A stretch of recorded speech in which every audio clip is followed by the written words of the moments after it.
E você pode e deve participar através do nosso WhatsApp no 11 9 50 45 18 40 ou através do nosso chat no nosso canal do YouTube, que é PGM Vida Melhor. Vai lá, que assim a gente caminha juntos e a sua dúvida será respondida. Saúde mental é sempre um tema que está em pauta aqui no programa, né? Eu sou daquelas que levanto a bandeira de que a gente realmente precisa olhar para a nossa saúde mental com respeito e sem preconceito. Do mesmo jeito que a gente vai a um cardiologista, um ortopedista, a gente deve sim ir a um psiquiatra. E, infelizmente, apesar da gente trazer sempre essa pauta aqui, ainda é um dos assuntos menos discutidos no meio que a gente vive, na sociedade. As pessoas têm ainda medo de falar, eu vou a um psiquiatra, né? E o assunto de hoje é menos discutido ainda, que é a automutilação. Apesar disso, gente, a incidência desse problema cresceu muito nos últimos anos e principalmente, como eu disse, entre os adolescentes. Então, mais do que nunca, olho vivo. E para conhecer as causas, os indícios da automutilação e também como auxiliar quem sofre com o problema, eu converso com o psiquiatra, o Dr. Calildo Aligre. Seja muito bem-vindo, uma alegria te receber, viu, doutor? Prazer em estar aqui comigo. O prazer é nosso, obrigada pelo seu tempo aí, que eu sei que é precioso, que vai ajudar muita gente com toda certeza. Que bom. Automutilação, quem diria, né? Eu fico pensando assim que o ser humano ia chegar a esse ponto com tanta frequência, porque parece que está cada vez maior o número de pessoas que estão sofrendo automutilação. Olha, as estatísticas mostram isso, que tem crescido e tem crescido muito, né? A quantidade de adolescentes, principalmente, mas também adultos jovens, que têm cada vez mais se cortado. O relato de cortar-se estava muito ligado ao ato de tentar se matar. Então, a pessoa cortava pulsos. Então, isso já é bem descrito desde o século XIX, pessoas que tentavam se matar cortando pulsos, né? Então, essa descrição sempre existiu na história, mas nunca com essa finalidade atual. Porque hoje a ideia é que as pessoas se cortam para aliviar a angústia. Isso é muito importante para a gente poder entender, né? A incidência é de fato maior entre os adolescentes? Já tem essa pesquisa? Sim, sim. A incidência é maior entre adolescentes e entre 12 e 20 anos. Então veja que começa bem precoce, cedo, né? Cedo. A pandemia, porque a gente já está vivendo isso há praticamente 2 anos, teve uma influência forte, porque eu imagino que o adolescente deve ter sofrido bastante, porque longe dos amigos, adolescente é muito do amigo, é muito do toque, né? O que a gente sabe do adolescente, as pesquisas estão mostrando isso, é que na pandemia aumentou muito a ansiedade, a insônia e o consumo de substâncias. Isto aumentou muito. Em pessoas mais velhas, adultos jovens e os mais velhos, aumentou o consumo de álcool. E entre os mais jovens, o consumo de cannabis. Então, isto realmente aumentou muito. Aumentou a insônia e a ansiedade, que são estupins para essa situação do cortar-se. E a gente, às vezes, pensa só no cortar-se, mas é importante também tomar cuidado com o cutucar-se. Então, tem pessoas que se cortam e o braço, eu estou fazendo esse movimento do braço porque é um local mais frequente, né? Mas não é o único. A pessoa pode se cortar nos braços, nas pernas e algumas pessoas se cortam em locais para dificultar a visibilidade. Então, dificultar a visibilidade, por exemplo, em locais que não estão tão expostos. Então, o local que fica ocultado pela calcinha ou pela cueca, que ninguém vai poder assim reparar tão facilmente. Então, tem pessoas que tomam esse cuidado de cortar-se com locais que não sejam tão visíveis. Mas, além disso, o cutucar-se também. A gente chama do skin picking, né? A pessoa vai se cutucando. São sinais de ansiedade, o cutucar-se. Mas muitas vezes, Cláudia, o cutucar-se é profundo, é para machucar-se e deixar uma marca. E você disse que o ato de se cortar e o de se cutucar também tem a ver com alívio da angústia. Isso. Você falou de ansiedade, né? Qualquer pessoa pode desenvolver um transtorno como esse, chegar a ponto de se cortar? Não, felizmente não. A ansiedade é muito frequente. A ansiedade patológica, porque ansiedade todos temos, né? Então vamos desmistificar essa história. Todos nós sentimos ansiedade com algumas situações da vida, isso é comum, é o normal, né? O que não é normal é a pessoa que tem esses sintomas de uma forma exacerbada e que isto realmente atrapalha e compromete a vida.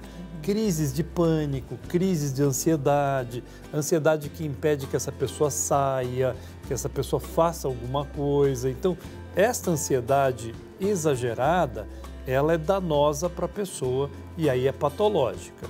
E essa patológica atinge quase 15% da população adulta. Então, é muito frequente, né? Dentre essas pessoas que têm ansiedade, que têm angústia, algumas não toleram realmente sentir essa ansiedade, essa dor no peito, às vezes uma dor funda que a pessoa sente. E muitas vezes, então por isso que é mais comum em adolescente, adulto jovem, eles têm menos mecanismos para lidar com isso, tem menos elaboração dessas situações.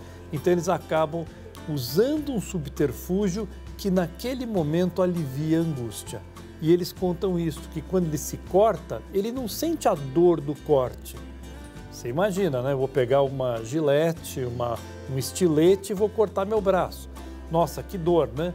Mas não, a pessoa que está fazendo isso, ela não sente a dor, ela sente alívio da angústia. É claro que isso é temporário, então isso vai passar daqui a pouco.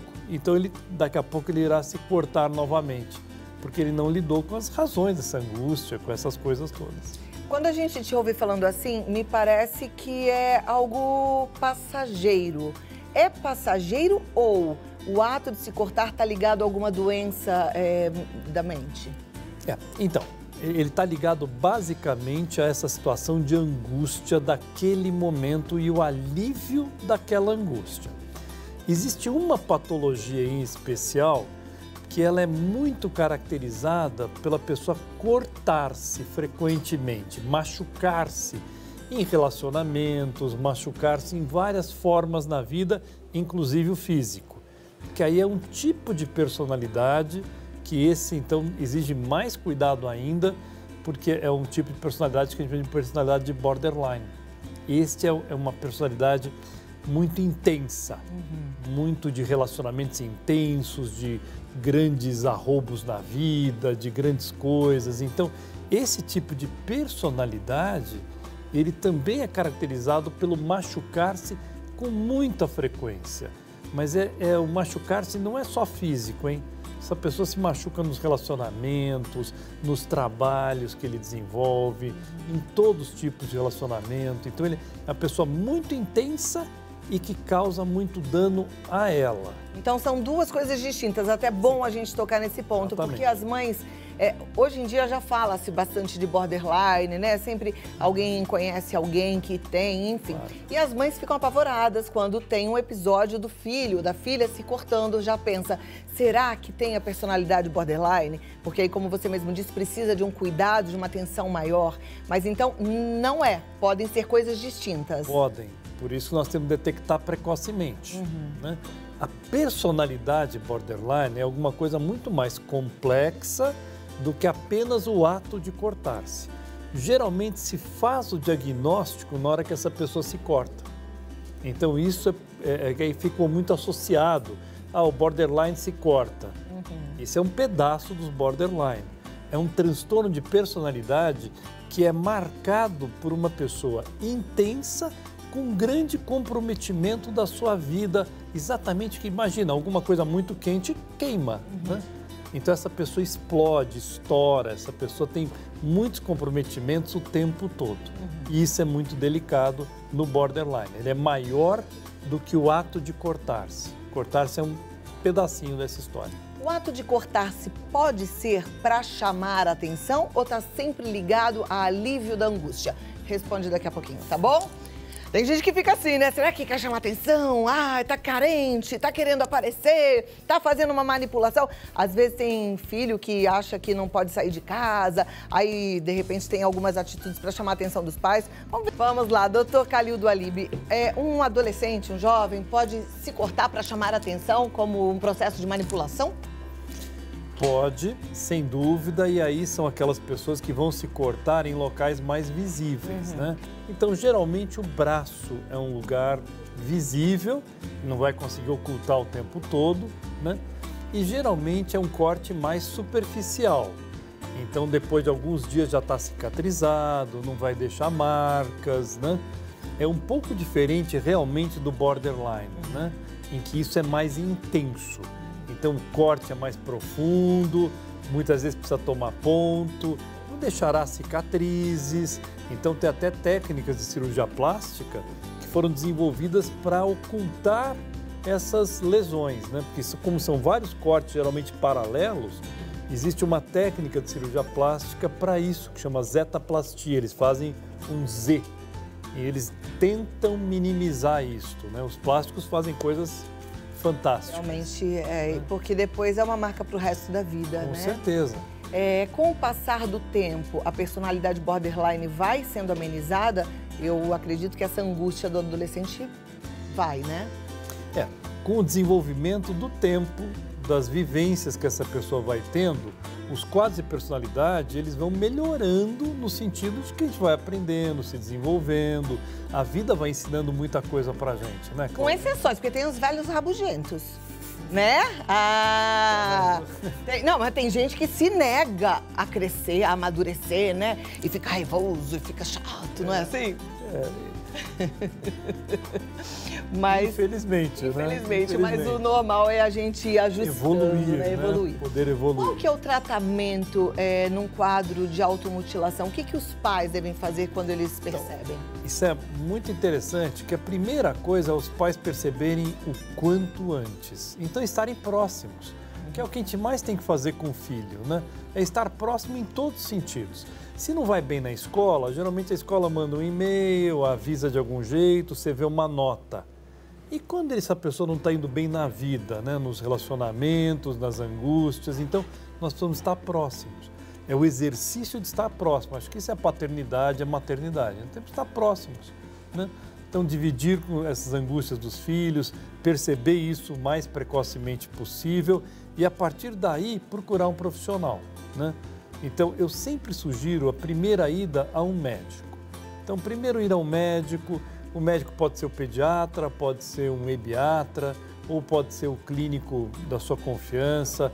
Vá nesse médico, procure ajuda, deixe ele fazer todos os exames, ver se não tem nada orgânico acontecendo também. Isso é muito importante. E, a partir daí, começar um atendimento. Se for um quadro de personalidade borderline, é uma medicação que ajuda muito, porque diminui impulso. Porque a gente tem que lembrar que é um ato impulsivo. A pessoa vem com o pensamento, ela não se controla e vai lá e corta impulsivamente. E tem remédios que ajudam e que cortam isso, tiram esse impulso. Se essa pessoa ficar sem esse impulso, é bem provável que daqui a um minuto ele não faria isso. Então, tirar esse impulso. E tem remédios que ajudam muito nesse quadro e tem medicações que a gente usa que são para a pessoa ficar com ela, para ela tomar se e quando necessária. Isso é muito importante. Como se tivesse uma crise. Então, você pode tomar porque aquilo vai funcionar em 10, 15 minutos e vai ajudar muito. E nesses outros quadros mais leves? A psicoterapia... A psicoterapia seria o indicado. A psicoterapia ajudaria muito, muito, muito. Veja se o adolescente, se ele tem amigos, se os amigos também estão com esse comportamento, porque existe um comportamento muito típico do adolescente que é em cascata. Se um começa a fazer algo, é provável que os outros também o façam. Então, algum amigo, alguma amiga se cortou, alguma amiga está se machucando, está se cutucando, começa a ficar atento. Então, muitas vezes, quem faz esse diagnóstico é o dermatologista, é alguém próximo. Então, esse é um cuidado que a gente tem que ter sempre. Perfeito. Temos perguntas, já vou colocar na tela. Você que mandou, segura aí que já você vai ter sua resposta, tá? Então, a gente começa. Pode soltar aqui, produção, por favor? Olha, com alguém que não se identificou, mas fala assim: absorvo os problemas dos meus familiares e não durmo. Tomo remédio há muitos anos, me trato com psicóloga e psiquiatra, mas a ansiedade, angústia e medo não melhoram. Por quê? Os quadros mentais são quadros complexos, né? Eles são multicausais, não é uma única causa. Então, esses conflitos geralmente podem vir da infância.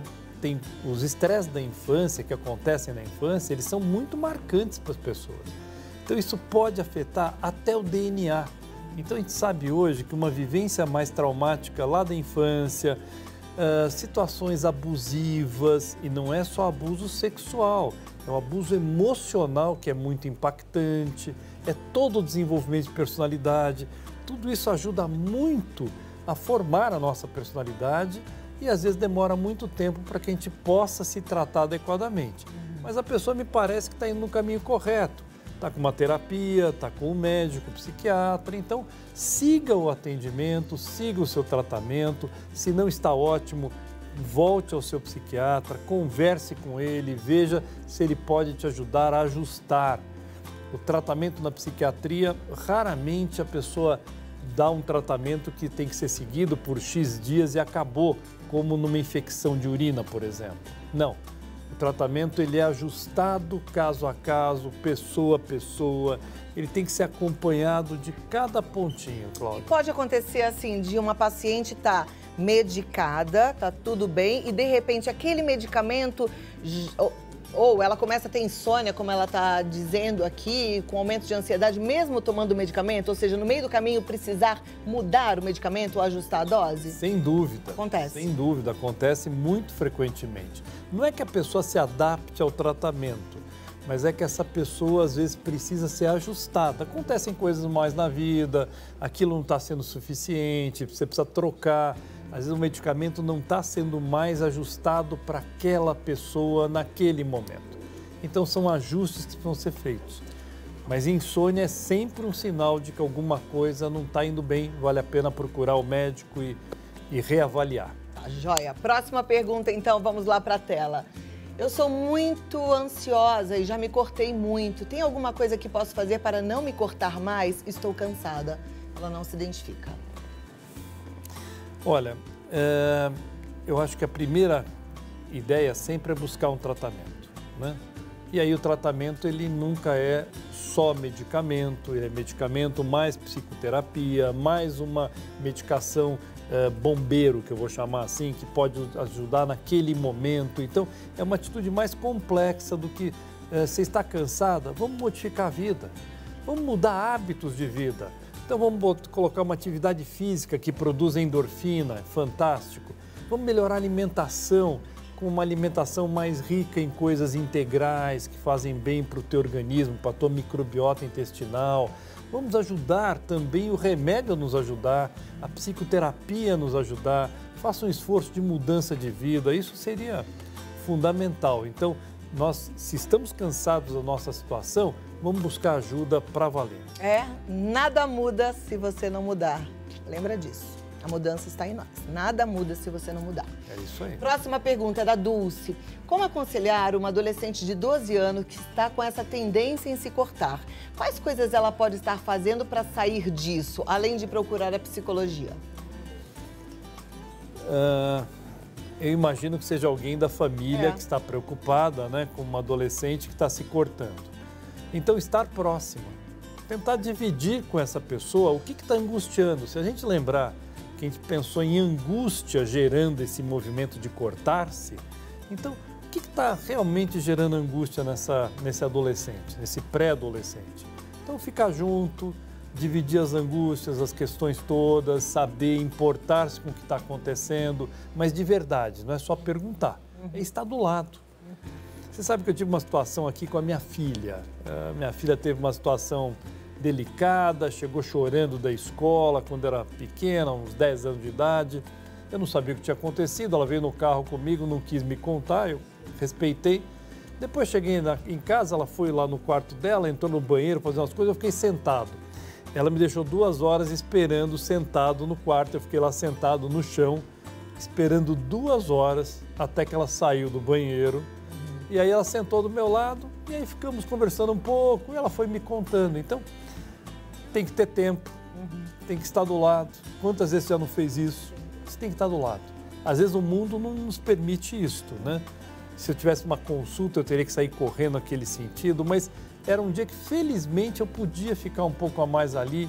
Então, temos que criar esse espaço, esse tempo, estar junto e poder ajudar as pessoas. Eu gostei muito do seu exemplo, porque a gente, como mãe, também tem ansiedade. E às vezes a gente fala, então, me conta, o que que houve?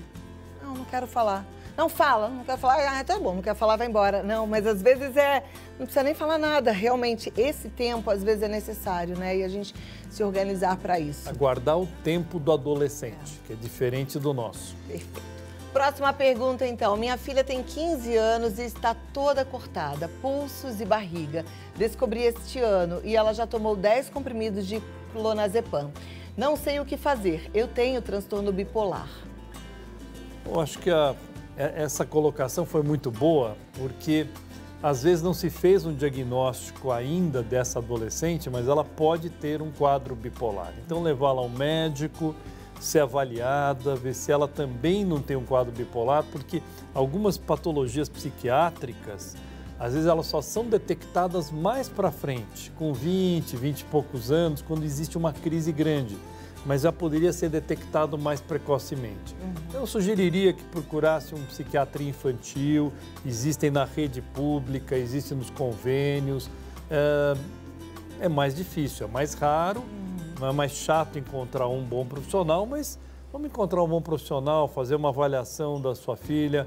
Acho que valeria a pena avaliar se ela também não tem um quadro que nesse momento está começando a se manifestar e pode ser cuidado desde agora, vai ajudar muito. Aliás, precisa ser cuidado, né? Claro. Porque ela já tomou 10 comprimidos de clonazepam, já se cortou várias vezes no braço e na barriga, pelo que eu li ali. Então, tem que cuidar, né? Não dá bobeira. Vamos lá. Conheço uma jovem que cuida de crianças. Ela já se cortou 4 vezes. A criança que ela cuida corre algum perigo? Olha, é difícil a gente afirmar que não correria nenhum perigo, mas geralmente a pessoa que tem esse quadro que nós estamos contando hoje, ela se machuca. Ela muito raramente machucaria alguém. Então, nós não podemos afirmar isso, a gente não conhece, mas geralmente a pessoa se cutuca, se machuca, se corta, mas é a ela mesma. Ela não suporta a angústia dela. Mas eu acho que você pode ajudá-la, já que você a conhece, a orientar que ela busque uma ajuda, busque um médico, busque uma psicologia que possa, uma psicoterapia que possa ajudá-la. Acho que aí sim. Perfeito. Tem um amigo onde eu o peguei com um pedaço de espelho na mão, prestes a se cortar, depois de uma discussão nossa. Ele pode ter esse problema? Depois de uma discussão nossa, ele pode ter esse problema? Acho que é isso.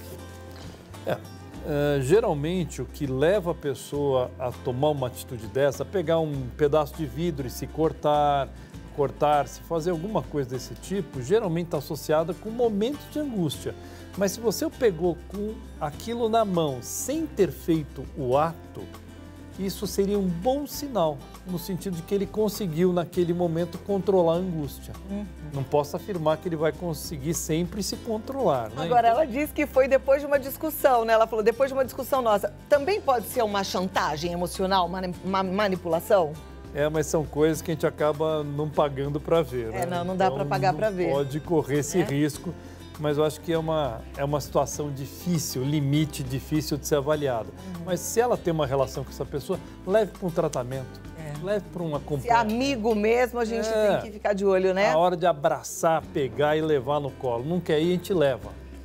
A gente fala muito de prevenção ao suicídio no mês de setembro, porque é o Setembro Amarelo, mas a gente tem que fazer a prevenção do suicídio sempre, em todo momento da vida, porque a vida é boa demais, né? Então, se dá para ser feliz, vamos ajudar as pessoas a buscarem ajuda. Certo, doutor? Sem Alguma consideração final? Olha, eu acho que é um quadro que a gente tem que dar importância que ele tem. É um sinal de alerta, sem dúvida nenhuma, e os pais, os amigos têm que estar muito atentos, né? Então, conversar com seus filhos, conhecer os amigos dos seus filhos, estar sempre atento ao que está acontecendo e ter tempo para estar junto. Isso seria o melhor caminho que a gente poderia fazer de prevenção. É verdade. Muito obrigada. Obrigado a você, Foi muito bom Cláudia. te receber mais uma vez. Obrigado. E até a próxima, tá bom? Tchau, tchau. Doutor Calil Dualib, ele está no telefone 11 3284-5876. 3284-5876. Se você quiser ligar para bater um papo, né? Às vezes você está precisando... Gente, hoje com teleconsulta você resolve tudo isso. Dr. Calil Dualib é simplesmente maravilhoso. É o meu psiquiatra, é quem eu indico para quem eu gosto e amo. Muito obrigada e até a próxima, doutor. Claudinha. Vamos seguindo.